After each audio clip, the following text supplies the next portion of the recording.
contrôle de la condition physique militaire, CCPM. L'entraînement physique, militaire et sportif est une condition majeure de la mise en condition physique et mentale des militaires. Il contribue de façon déterminante à l'amélioration et au maintien de la capacité opérationnelle des unités.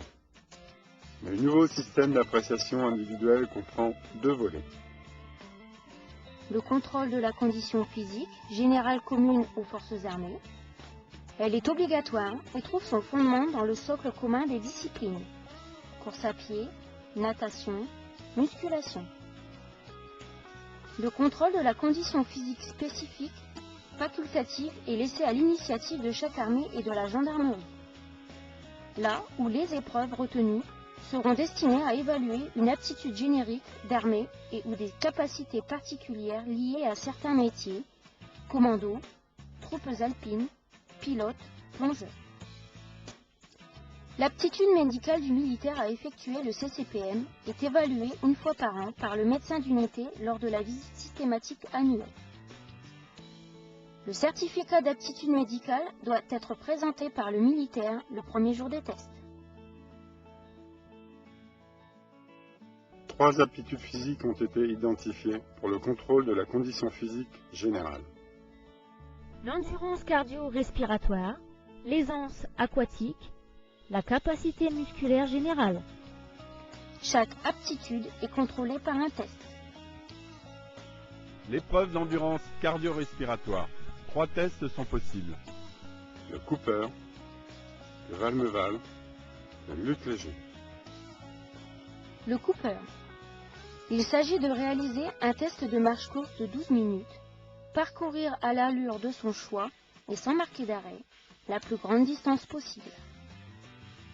Le Valmeval. Cette épreuve se déroule sur une piste jalonnée tous les 20 mètres. La vitesse augmente régulièrement. Le sujet doit réaliser le plus grand nombre de paliers possible. Ce test pourra être effectué, le cas échéant, sur un tapis de course. Le lutte léger. Le sujet doit réaliser des allers et retours sur une distance de 20 mètres à une vitesse qui augmente toutes les minutes. Il doit réaliser le plus grand nombre de paliers possible. Concernant l'épreuve d'aisance aquatique.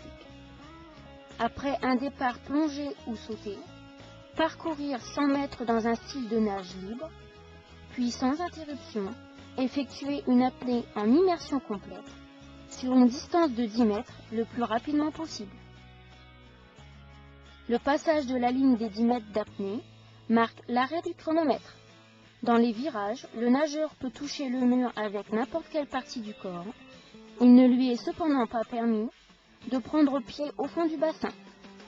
Nul n'est autorisé à utiliser sur lui un matériel permettant d'augmenter sa vitesse, sa flottabilité ou son endurance. Pour l'épreuve de capacité musculaire générale. 3 tests sont proposés. Un grimpé à la corde de 2 fois 5 mètres et une série d'abdominaux. Ou une série de flexions-extensions des membres supérieurs et une série d'abdominaux. Ou une série de tractions à la barre fixe et une série d'abdominaux. Le grimpé de corde, effectué en style libre, avec ou sans utilisation des jambes. Un grimpé à la corde lisse de 2 fois 5 mètres mesuré du sol. Départ debout sur un pied, main sur la corde à 1,50 m du sol. Les modalités d'exécution pour les flexions-extensions des membres supérieurs en appui tendu sont: pour les hommes, appui facial, corps tendu, fléchir les bras de telle sorte que la poitrine touche chaque fois une cale de 10 cm de haut, revenir à la position en appui, membres complètement tendus, cela sans interruption. Le juge ne compte que les mouvements exécutés correctement, corps rectiligne. Pour les femmes, appui facial, corps tendu, fléchir les bras de telle sorte que la poitrine touche une cale de 20 cm de haut. Les abdominaux. Le sujet est allongé sur le dos, les coudes fléchis, les mains sur la face avant des épaules, genoux et hanches fléchis à 90 degrés. Les pieds tenus par un espalier ou sur une chaise par un partenaire. Au signal de début de l'exercice, flexion du buste sur les jambes jusqu'à ce que les coudes touchent les cuisses, puis retour à la position de départ. Les épaules et la tête ne doivent, en aucun cas, toucher le sol. Exécutez le maximum de répétitions en 2 minutes. Pour les tractions à la barre fixe, prise de la barre en pronation.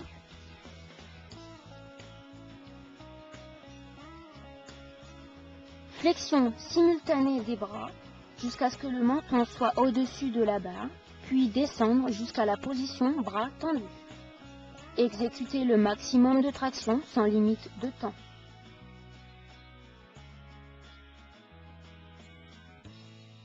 Les modalités du contrôle sont conçues au plan technique de manière à être applicables à tous les militaires, quel que soit leur sexe, âge et conditions de cadre opérationnel. 3 catégories de personnel hommes et femmes ont été retenues.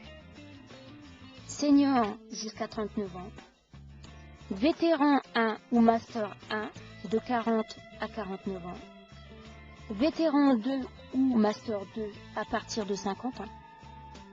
Chaque catégorie a un barème spécifique.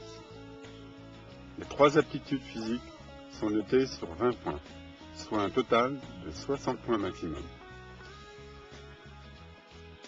Le contrôle sera effectué annuellement et les résultats sont pris en compte dans les notations annuelles du personnel militaire. Le contrôle de la condition physique du militaire, CCPM, est un système simple et modulaire permettant d'apprécier, en interarmée, le niveau de condition physique générale du soldat et son évolution, tout en permettant aux forces armées et ou aux unités spécialisées d'affirmer leur spécificité en matière de conditions physiques.